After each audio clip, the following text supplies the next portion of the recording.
Hey y'all, in today's video we're going to go over the meeting. The meeting is tomorrow, so we're going to go over the agenda. Who's going to show up?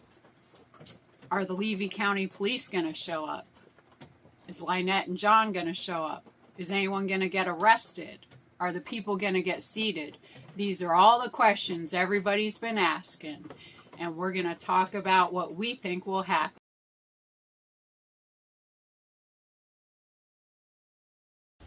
All right, is everyone ready to talk about the big meeting? We got Otter Duck Otter with us. Duck is ready. He's ready to find out what's going to go on. So the agenda's been hung. The meeting is tomorrow at 7. Right. Everybody's asking all the questions. Right. Who's going to show up? What's going to happen? So let's take a look first of all at what the agenda has to say. So the first thing always is the call to order, the pledge, the roll call. It's good to have the roll call because some people don't like to acknowledge correctly. Then they have the approval of the agenda. So this is the time where they all go over what's on the agenda. If they want to add anything into it, now's the time to add anything into it because it's not too late to add things into it. You just have to add them and approve it. Some people think if it's not on the agenda, it can't be discussed, and you can add things in, and then everybody takes the vote to add it in. And then the next thing is the approval of the minutes from the February 20th meeting. So that shouldn't be too hard. It was a fast meeting since people walked out of it and the meeting couldn't be finished. So I still can't believe that meeting. There could be some discussion on whether or not they want to approve the minutes, depending on how they're written. Right, yeah. They do have a tendency to not really want to go with what happened. Mm-hmm. So, and usually there's always an argument, especially from Dawn, about the minutes, and Russell too. So I'm sure there may be some problems with getting stuff done. It's funny because when I've attended other meetings that happen in Levy County, we'll just throw Levy County out there since everybody likes to compare the different meetings there. We've been to Bronson meetings, we've been to Chiefland meetings, and everything runs so smoothly with all the different members because they don't have to be prompted, so to speak. They're engaged. They've read their packets ahead of time. Right. They know what's on the table. That's the biggest difference, is these guys are shuffling through their folder and they haven't read things. Right, and they act like they've never received it. It's all new to them. That's a bunch of hogwash. They've gotten the stuff in plenty of time. As a matter of fact, Chiefland and Bronson gave their packets out at a much later date, and they were much bigger packets. And the board members knew what was in them because that's your job. It's your job to read through the materials, come to the meeting prepared. You don't want to be there all night arguing and playing games. You want to make progress. So you should have your questions ready if you have questions about anything on that agenda. So you should come prepared. And I just noticed when I went to those other meetings how smoothly everything went. You know, they're on the ball, they throw out the motions, they throw out the seconds, they all vote, they ask their questions. It's very quick. Yeah, it's very quick. They go through a lot of things and get things done in a very short amount of time. I mean, occasionally they'll have some sticky subjects and discussions that go on longer than normal. That is normal. Mm-hmm. But for the most part, everything is just boom, boom, boom because they're all prepared and they've read through everything. These Otter Creek meetings shouldn't take more than 20 minutes if they come prepared and they run right through everything. Yeah, the norm. They shouldn't last very long at all. But, I mean, all the arguing that happens and then it seems there's not even any progress. So you had this big, long hour meeting where nothing got done but a bunch of arguing. And it's just silly. And it's really a huge waste of money and resources and a waste of time to sit there and bicker over things and not either get things approved or get things denied, one or the other, but make a decision. Right. Don't sit there and always belabor the point and argue the point when you don't really have a good point. You know, and They just it's no argue and wonder. argue. It's no wonder some people think it isn't real or staged, because Yes. what they do, they're acting like they're acting, They are. and it's just sad that that is no act, no act at all. So, and then we will go on to the new business.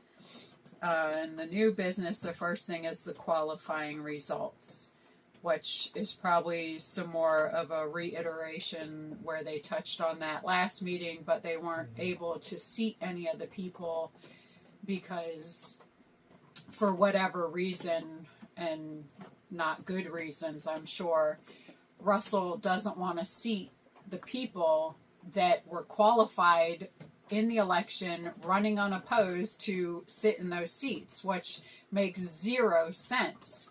The only reason he would want to seat other people is because of, in my opinion, evil motives. Evil motives. Because otherwise you would seat the people that ran for it, that are qualified for it, that are unopposed, so you could get moving. He wants to carry on about how the bills need to be paid, things need to be done, and if he cared about those things, he'd seat the people and get her done. Now, when it comes to Lynette and John, Russell can't put them on the board no matter what. They're not qualified. They didn't. They would have had to put letters of interest in. I know he lied to the police. He did. And said that John was being seated. And to my knowledge, John never even put in a letter of interest. So, and it is beyond me why the police didn't question the clerk. The clerk is the person that they should have questioned about that, Belinda. Yes. First of all, she is running that She's office. Running the meeting. She's not biased on anything. They could have asked the current mayor, but again, I think Belinda would have been the person that the police would have asked. Why they were listening to whatever Russell had to say clearly shows you a lot of things about the way things are run in Levy County. Let's say the police didn't know any of the characters, okay? Let's say they didn't know Russell's agenda. Yeah, if they were walking onto the scene and they didn't know anything about anything. Agenda, who would you go to logically? They would have went to the clerk. They should have went straight to the clerk. Correct. There's no bias with the clerk. Right. So the fact that they didn't is ridiculous. So yeah, so absolutely, that whole thing was just, I can only shake my head, and you just constantly say, I really can't believe what just happened. As soon as he turned and said, Russell, do they have any reason to be here? Oh, yeah, they have reason to be here. Why are you asking him? Right. They should have went inside and said, who's running the meeting?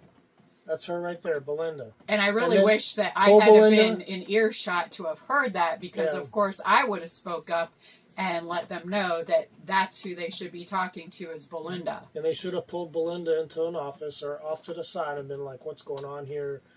Give me the skinny. Right. And again, it just shows, if you're paying attention, it's very easy to see the games that are being played and who's pulling the strings and what's really going on. It's not that difficult. It's not. So that's the first thing, is the qualifying results. Then leading into that is the filling of the vacant council seats, which just goes along with a little bit of what we were saying. So again, they're going to try to seat Joseph and Carl into the seats that they should be seated in. The lawyer is the one who would swear them in. There's going to be resistance, just like last month. I'm sure that the same thing is probably going to happen, where these two get up and want to walk out instead of things being done the way they're supposed to be. And it just shows the lack of care for the town, that they won't do what is supposed to be done for the town. The only difference between this meeting and last month's meeting is that Stewart has dropped out. Yes, so Stewart dropped out of the race, so those other two seats are now unopposed. They're now unopposed. That's the only thing that's changed. And I suspect that Stewart will no longer show up at the meetings, because once again, you will see that the people who are not on the board or running for the board will not be in the meetings. So I would be beyond surprised if I saw Stewart there. And if we do see Stewart there, I think it's because somebody then is up to some shenanigans where they're trying to put him somewhere for some reason. But other than that, we won't see him. Laura, I do suspect we'll see, because of course she's going to be on the board, so she has to make a presence and has to put on airs. So that's my opinion of that. I think Russell's strategy is going to be to try to try to put Laura in one of those 1-year seats. He's going to try to cross the seats. Not the ones they were assigned to when they registered or qualified, but he's going to try to place them in one of those 2 vacant seats. That's what I think. Well, no doubt he's up to something. Because he tried to do that with Lynette is and no John good and Stewart. is not even legal. And That's the thing. None of that is legal. None of it's legal. So I'm sure he'll be up to something illegal. Yeah. That's his MO. That's his MO. That's what he's always done. So, and then other than that, with filling the council seats, the next thing on the agenda is the community center. So I don't know what they have to discuss with the community center. I know that they still need to talk about the costs of the community center. I'm sure the prices have changed since this has all gone on, and the prices of everything in our country continues to rise. So I still haven't heard where they're going to put it. We'll have to look more into that. I think it's near that one corner where the train depot was. Yeah, they do own a strip of land where the train depot used to be, but it's a pretty narrow strip, and I don't know if it has enough setbacks or easements to put a building. I'm not sure either, but I'm sure they'll be looking into that, they got to look into the cost again to see if it's even feasible at this point to move forward. I still, don't get me wrong, the idea of a community center is wonderful. I get that. But can Otter Creek afford that? Can they afford to maintain a building? Can they afford to maintain another staff member to take care of this? They already have problems staffing as it is. There's already problems with money as it is. I voted no for the community center, not because I don't think a community center is a great thing to have in your community, but because Otter Creek can't afford it. Otter Creek's not ready for it either. They don't come together as one. There's a lot of things that need to happen in Otter Creek, in my opinion, before you have this community center. Right. So again, I like the idea of it, and lots of people like the ideas of things, but the feasibility of it is all they're not doing. happening. A lot of the Otter Creek, the people that have spoken in support of it, all they're seeing is that it's a free building. Money. Free money. It's a free building, free money. So why give back free money? Well, I'm sorry, but nothing is free. Nothing's free. As Jeremy pointed out, there's going to be maintenance costs, utilities costs associated with this building that they're going to pay every year after that. And so what happens if they don't pay? They don't open the building. And it goes into decay like the rest of the town has done. I mean... and could other places use that money? See, when you're not using it and it goes back to the states, it gets allocated to somebody else. To another project. So what if you're taking away from somebody else that could use it? Right. I just think people need to think more about the whole of a situation instead of just the me. The me. That's all it is. Yeah. And that is, nationwide for everybody. Don't just think of the little picture, think of the big picture. Right. So that's why I voted against it, because I don't think it's a good decision for Otter Creek with their money situations. I think the first thing Otter Creek needs to look at with their monies is code enforcement. Code enforcement that's a big problem. Is the biggest problem in Otter Creek. And it always has been. It always has been. Never had code enforcement. And people act like if they have code enforcement that, people are going to be coming in, tearing down their houses and telling them all this stuff. That's not what it's about. And that's not what it is. It's about people not having a bunch of illegal campgrounds. Right now, there's at least, I think 3. There's 3 other properties that have campers all over, and people living in them, and they're not designated as campgrounds. Correct. So if code enforcement were in play, those would be out of there right away. So here's the problem with overstacking a property with travel trailers that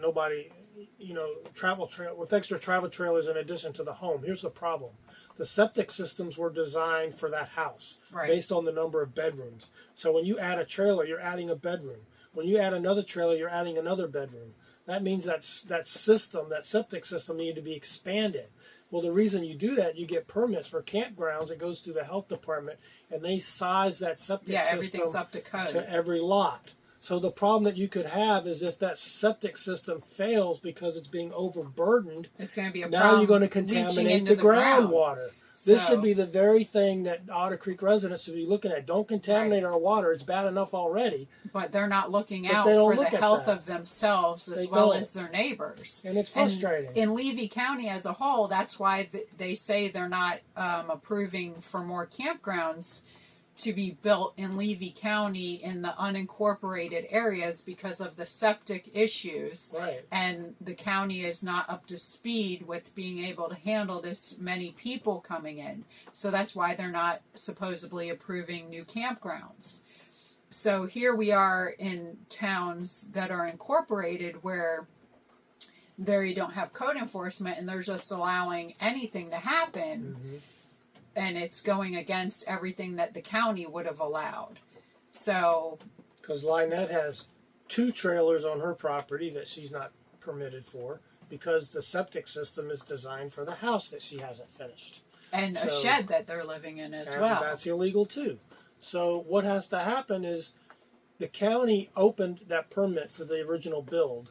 Then during that process, Otter Creek was supposed, they severed Otter Creek along with some other municipalities that they were supposed to take over permitting and code enforcement. Well, they did take over permitting, but they have not taken over code enforcement because you have to have someone qualified, and they're expensive people to put on staff to do code enforcement. Right. And the county, I think the county should have finished with Lynette, closed it out.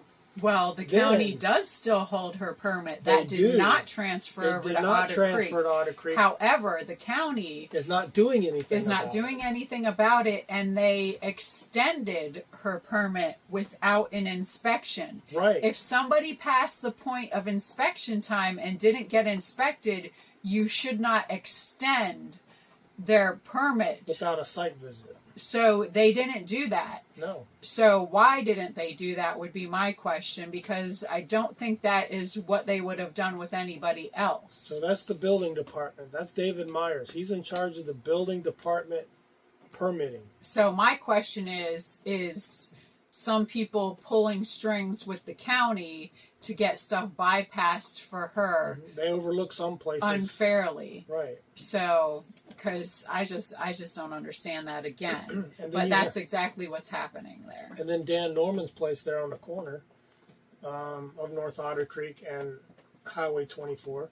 That last I checked they've added 3 2 more trailers. Yeah, so there's 2 more trailers to that with people living in. So there's a total of 3 there. And that's a known house. It's a known drug house. Correct. And it's one of the ugliest properties as you're driving through. So that's what people see. Tourists headed to Cedar Key. So not only that, though, is somebody was saying that one of those RVs is actually sitting on the property line of the Strongs. So why aren't they saying and they something aren't about saying that? Anything about that, which I find odd. Very odd. So do you think there's bias going on what's happening? There's a lot of bizarre things happening that some people just look the other way for. Is eyeballing Zim, who has all his ducks in a row. Correct. But they overlooked the drug house, Dan Norman's house. That's not the only property they've overlooked, by the way, because I've heard in some other videos in Otter Creek that they demolished the crab shack, of which there is no permit to have done that. So here out on video. That's a third property. That's another property. On video, here's another thing happening without a permit, and nobody cares about that. So it just depends who you are. If you decommission a house, we had an old Cracker style house, 100 years old, on the campground property when we bought it. First thing I did is I wanted it removed. So I put it up on Craigslist because I know somebody want to take it down, strap it to a trailer, and go put it up somewhere else. And they did. We gave the house away, and they came and they moved it. But I had to put in a decommissioned permit through the town. So that's what should have happened with this crab shack. There should have been a permit saying, hey, we're taking this building down. It's easy to get. Belinda does it, and they can do it. Yeah, to my Belinda knowledge, that issues hasn't been done. the permits. She doesn't inspect them. Right. Obviously, people who are qualified to do the inspections Right. Someone sign else off on that, would not sign Belinda. off on it, not Belinda. So Belinda's not. Belinda does many things, but she is not the an building inspector. Right. She doesn't do the inspecting. She just does the paperwork, the She stamping. wears enough hats. Believe me, she doesn't want to do that also. She's a notary, so she can do the stamping and filing of the permit. But someone else would do the inspection, and then they have a signature block. It just, again, it shows all the bias and all the people they're willing to look the other way for and who they search into. Why? My opinion, once again, evil plans. Yeah, see, It's good versus evil. Traditionally, over the years, and it even predates us, we're hearing the same thing that what our experience was, that if you support Russell Meeks on the town council and you support him as your mayor, he overlooks certain things. Right.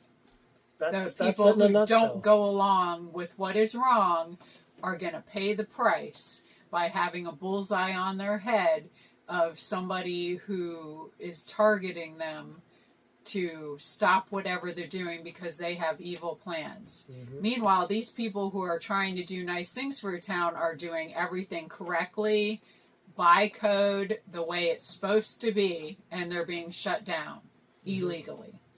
So, next thing on the agenda is... Yeah, I could really go off on a tangent, but let's stay focused on this.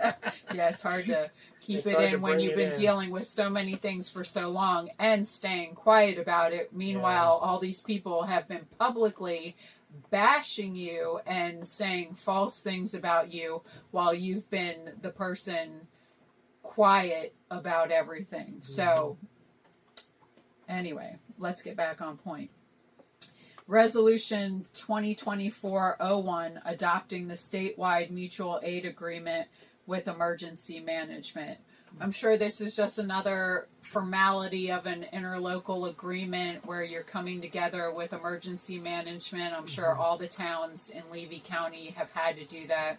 So it's just a basic resolution saying you will be working together and receiving any funding type of thing. So there's nothing really to get carried about that. Yeah. Get carried away with that. That's pretty... No gotcha moment on that one. No. I'm sure that'll be just a yeah. That'll be one no hot potato. that goes... No golden key. There's another clueless person.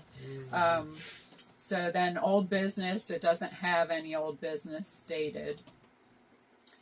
Department reports, your administration, your maintenance, and your water. That's another thing real quick I wanted to talk about is the department reports. In other towns, different people on the board handle different things. Bronson, for example, you'll have one of the board members who handles the stuff dealing with the streets, someone dealing with safety, so Parks Rec, they're all assigned to different people. So you head that up and you have reports. Now, Otter Creek, I've heard once upon a time had that. I tried to get that re-going and assign it. Nobody seemed interested in it because, in my opinion, once again, it seems like a good amount of the board members are just showing up for a check.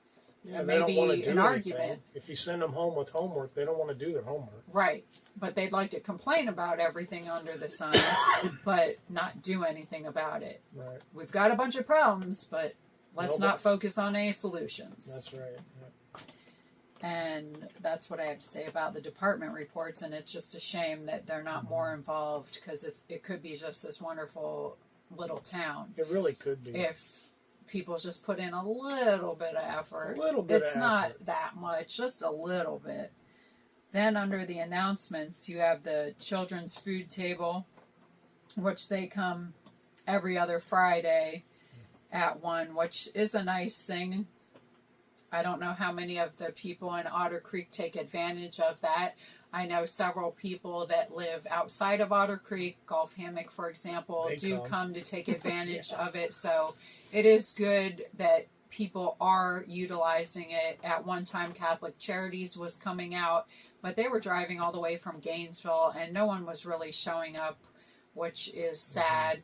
So it wasn't good for them to keep spending the money on gas and time and somebody coming. And you know what's sad too, on a quick side note, is when this nice young gentleman was coming to drop off food and water, there was a loose dog, Don's dog, trying to go after him, and I actually had to stand guard the whole time so this man could unload the truck and bring the water and food into the building, which is so sad that people can't keep their animals on a leash on their property. So different dogs just run wild, and that could be another contributing factor of why, because it was right after that incident that they didn't want to come anymore. So, and I don't blame them, because you got a dog trying to attack you while you're trying to do something good for people. It's not a good feeling. But I couldn't tell you how many times I came to the town hall and there's dog poop all in front of the walkway. And who wants to come to a town hall with dog poop everywhere or a dog trying to attack them? So I do wish the people would keep their animals in their houses, in their yards, on a leash. That would be great. That's called personal responsibility. Yeah. And it's sad too, again, that that's a board member whose animal is running around. And again, another notice to sign up for the email water bills. That was just another way that people could get their bills faster and save the town a lot of money, because you're paying for the stamps. And there's really no need for that. I mean, quite frankly, for as small as that town is, they could even come by and pick their bills up if they wanted it in print, and it would still be cheaper because you'd save the postage. But so what's happening is that when the most town people weren't interested. Mails out a water bill, they have to supply an envelope. They have to address the envelope. Well, it just comes on a note card, so there's no envelope. But it is special paper that you have to purchase, and you have to print it using ink from the printer. And then they take it down to the post office and give it to the clerk at the post office, and all they do is put it right in a box. I mean, you're paying for done. You know what I mean? They could get it emailed and get it instantly, saving free. And if they wanted it printed out, they could just print it out at home. But that was just another way that I tried to encourage people so that the town could save some money. But it hasn't really gone over that well. A few people took advantage of it, but it's still something that is tried for. And then the next thing under the announcement is the Wakasasa Water and Wastewater Co-op meeting, which that meeting is Wednesday. That's March 20th at 1 p.m. That will be happening in Cedar Key at 510 3rd Street. So we will be attending that meeting. We will be attending that meeting, and we will live stream. We will live stream it for you, just so you guys can see what does happen during these meetings. I know they were talking about that co-op in the last Levy County meeting, where they were trying to get a board member for that meeting. Yep. I also read an article that was written regarding that, and apparently the board member that they're trying to put on is John Meeks. So during the county meeting, they were just asking for any board member, when in meeting minutes of the co-op, which I did not attend in January, I want to say, they had already targeted for John Meeks to be on that board. Well, John Meeks is, I don't know him personally, and I'm not going to speak ill will of him, but he has his hands in a lot of things. I think that the Meeks should be excluded from being on this board. I think it should be the person who's the representative for that geographic area. Which is Hodge, Tim Hodge. Tim Hodge, and he doesn't seem to be doing a whole lot on the board. He's more of a yes man. So, well, I don't know him well enough to say any of that either. Well, we've had conversations. You have with him. I personally have not. So, and again, me and Brett are different people. We don't always agree. We don't always agree on everything, as with any people. But Tim Hodge is that district's representative, where most of that pipeline will be running through. But I do feel that he should be the representative, all the way because to Cedar it's in Key, his district. All those municipalities are going to be, even the unincorporated ones, Rosewood and Sumner, and that. he's the district rep for all of those at the county level. So if they're going to put a county rep in, I think it should be Tim Hodge. Why not? Logically, yes. Yeah, why not? But I think the county in itself needs to do more research before they assign a board member, because their lawyer did bring up some very valid points in that meeting. She was on it. As well as a concerned citizen. So I think it's always important to listen to different people, because they do bring different points that you may not necessarily have considered, you know. Mm-hmm. So it's always good to get all the information from all the different people before you make your decisions. Don't just make a decision because, oh, I like this person. You know, they've got great looking hair, so yay, let's put them there. And a lot of people, unfortunately, do base their decisions based on some very non-important factors. Yeah, so Levy County residents, when you go to vote for your county seats, I'm not going to sit here and tell you who to vote for or who not to vote for. I'm just going to ask that you do your homework and that you vote. Yep. Get involved. It's definitely important to take note of people and what their past actions Look at what they've always done. And do you agree with their actions? Not what they say. Do you agree with your actions? Is the county, are you better off today than you were 4 years ago, 2 years ago? Because I know a lot of people promote themselves with that they've been in a position for however many years. But that is not exactly the qualifying factor. It doesn't matter how many years you've been on the board. There's plenty of people in politics that have been in politics forever, but if you look at their track record, it doesn't look they good. haven't done anything, or they've done bad things. So you need to look at more than that also. In fact, that brings up, remember my favorite clip? I may have never sat on a board, never been on a board, but I don't sit. I do. That's my mayor. Never been on a board, but she did a great job on that board. So you don't have to have just the experience. You have to have the common sense. You have to have the inertia energy to get things done. You have to want to do the work. And you have to want to do the right thing. You have to want to do the right thing. That was the reason I got involved in the first place, because the right things weren't being done. And I have a problem sitting idly by watching people do the wrong things and treating people in the wrong way. Correct. I have a hard time keeping quiet about that. So, and then that's it. Then you move on to the public comments. Now, I've noticed that the public comment has gone down to only one slot. When I was there, I did have 2 spots for public comment, and there was some back and forth on that, because some people seem to think that the public shouldn't have any comment, which is illegal. And the whole reason you have a town meeting, you know, you're wanting to get people together, and you want the input from the people who live there. It's supposed to be what the town wants, not what the individual board members want. So I put in 2 spots, because one should be relevant to what happened in the meeting, and one should be just about anything. I would like people to feel welcomed, feel like they have a voice, bring things into the room for everybody, and people would address the board and include the public in what they're saying, because yes, you're addressing the board, but you're also including the room. And people like to break that down and say that I was doing that all wrong. Well, the people is the reason to do that. And I absolutely always wanted people to feel welcomed, feel like they have a voice, and to know that you care what they're saying. You may not always agree with what they're saying, but you need to give them the time to say what they need to say. And there's nothing wrong with that. It should be encouraged.